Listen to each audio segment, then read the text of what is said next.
लड़के पर जवानी आते देख जब्बार के बाप ने पड़ोस के गांव में एक लड़की तजवीज कर ली। लेकिन जब्बार ने हसपा की लड़की शब्बू को जो पानी भरकर लौटते देखा तो उसकी सुध बुझ जाती रही। जैसे कथा कहानी में कहा जाता है कि शहजादा नदी में बहता हुआ सोने का एक बाल देख सोने के केशधारी सुंदरी के प्रेम से आहत महल की अटारी में उपवास कर लेट गया था। बहुत कुछ वैसा ही हाल जब्बार का भी हुआ। मुंह से तो कुछ कह ना सका, पर शिथिल शरीर, चेहरे का रंग उड़ा हुआ, कुछ खोया खोया सा वो रहने लगा। माँ बाप ने उसकी हालत देखकर सलाह की। मुंह दर मुंह नहीं, पर उसे सुना दिया गया कि ब्याह जल्दी ही उसका हो जाएगा। लड़की भी बच्चा नहीं, बिल्कुल जवान है। शमसल की बड़ी बेटी जोहन्ना। आसपास के 4 गांवों में एक ही लड़की है।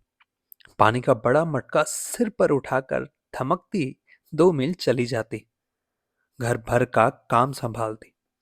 अभी से यहां आ जाएगी तो जब्बार की मां को भी चैन मिलेगा। बूढ़ी हो गई है बेचारी, पर जब्बार को इससे कुछ तसल्ली न हुई। वो अक्सर लंबी लंबी आहें खींचकर चुपचाप पड़ा रहता। एक रोज मां ने आंखों में आंसू भर अपनी कसम धरा कर पूछा तो उसने सच कह दिया। जहुन्ना की बात सुनने से भी उससे इनकार करके कहा, या तो हसपा की बेटी शब्बू, नहीं तो बस बस कुछ नहीं।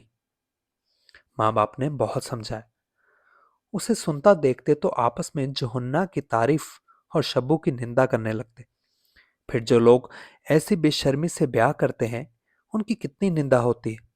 ये सब वे लड़के को ककोक्ति, अलंकार और रूपक द्वारा समझाकर हार गए। पर धुन का पक्का जब्बार ना माना तो ना माना। बेटे की जिद से हार मान बूढ़ा गफ्फार एक रोज हसपा से बात करने गया। जब वो लौटकर आया तो क्रोध से उसकी आंखें लाल और गलाने से चेहरा विरूप हो रहा था। बंदूक कोने में रख, कंधे की चादर जमीन पर फेंक, वो जमीन पर ही बैठ गया। जब्बार की मां ऊंटों को बेरी की पत्तियां खिला रही थी। तुरंत बूढ़े के समीप दौड़ी आई। जब्बार दूर से ही उत्सुक कान लगाया था। बूढ़ा मानो फट पड़ा। ऐसे नालायक बेटे से बे औलाद भला। जब्बार की मां ने घबराकर बेटे की बलाएं अपने सिर लेते हुए नाक पर हाथ रखकर पूछा, हाय हाय, हुआ क्या? बूढ़े ने कहा, होगा क्या? ऐसे बेशरम बेगैरत लड़के से और होगा क्या? तमाम इज्जत खाक में मिल गई और घर मिट्टी में मिल जाएगा। मां ने फिर बलाए लेकर पूछा, हाय, हुआ क्या? ऐसा क्यों कहते हो? बाप ने कहा, अगर इसके ऐसे ही मिजाज थे तो ये कलात के खान के यहां पैदा क्यों नहीं हुआ? जानती है हसबा ने क्या कहा? सीधे मुंह से बात भी ना की। कहती है, शब्बू की बात तुम मत सोचो।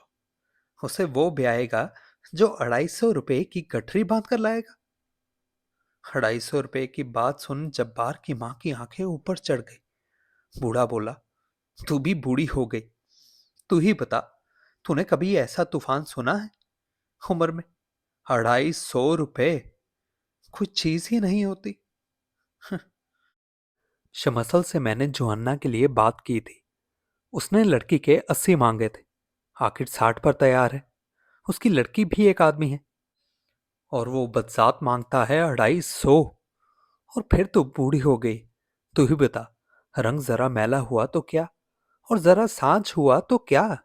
औरत औरत सब एक। तुझे अपने काम से मतलब कि रंग से? अभी 6 महीने नहीं हुए इसके लिए बंदूक खरीदी थी तो वो ऊंट बेचा था। 250 रुपये उम्र भर में कमा तो पाएगा नहीं। और शान ये है। अच्छा तू ही बता, इतनी बूढ़ी हुई, 250 रुपये कभी औरत के दाम सुने हैं? अरे 250 रुपये में तो फिरंगी की तोप खरीदी जाती है।